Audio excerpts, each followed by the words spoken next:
So it came to the U.S. sometime in probably the early part of the 20th century. The first report was 1954, and it expanded and expanded, and every county in Illinois has it, every county in Iowa has it, most of southern Wisconsin, most of Indiana. It's expanding in the Dakotas, so yeah, it's everywhere soybeans are grown. How do we get rid of it? You don't. So you don't get rid of it. Eradication is not a possibility. But there are control strategies to limit the issue. So rotation out of soybeans. So soybean is a great host. Corn is not a host. Wheat is not a host. So rotating will limit the buildup of SCN. It won't get rid of it because of the biology of the nematode. And then the other control strategy that is always recommended is resistance. So most farmers now are probably planting resistant varieties, even if they don't know it. And so it's very likely you are controlling it. There are a few susceptible varieties still out there on the market. But yeah, it's likely you're controlling it to a certain extent. Well, if we are controlling it to a certain extent, and if most farmers are planting a resistant variety, how does it persist?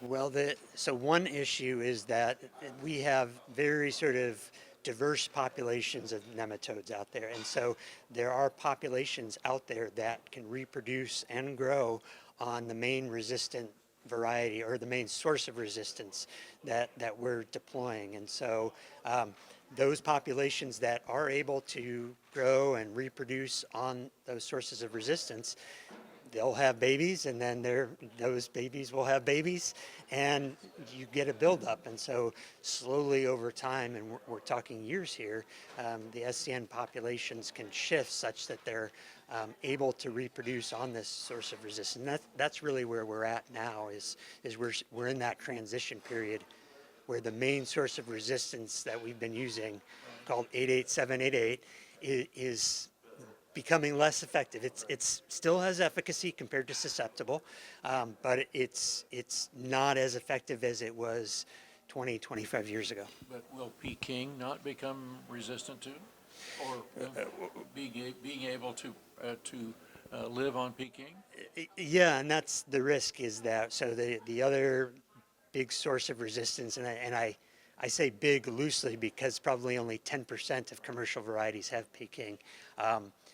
But if we use Peking enough, yes, the nematode will start to adapt to it. I mean, this is really sort of fundamental biological principles.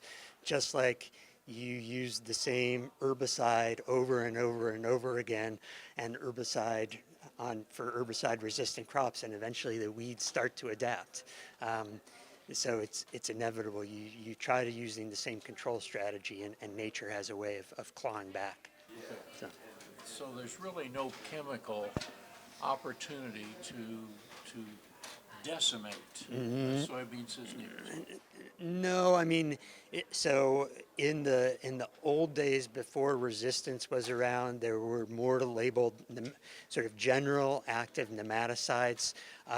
Nowadays, for soybeans, there's really no, at least in Illinois, no sort of general nematicides. There are seed coat nematicides that are available out there, but even those companies that produce them, they're not advertising them as eradicants. They're advertising them as providing early season control.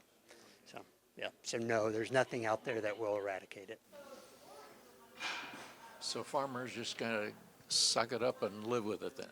I don't think you have to necessarily suck it up and live with it. I think the first step is knowing, do you have an issue? The thing that we're finding with SCN testing is it's really amazing. We have farmers that are sending in samples and they're getting zeros back.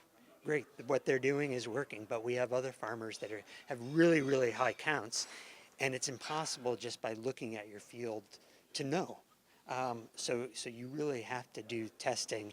And I think then once you test and you search to see if you have high numbers, well, now maybe look for one of those Peking varieties. They are out there. depending on where you are in Illinois or where you are in the country, there's more or less of them.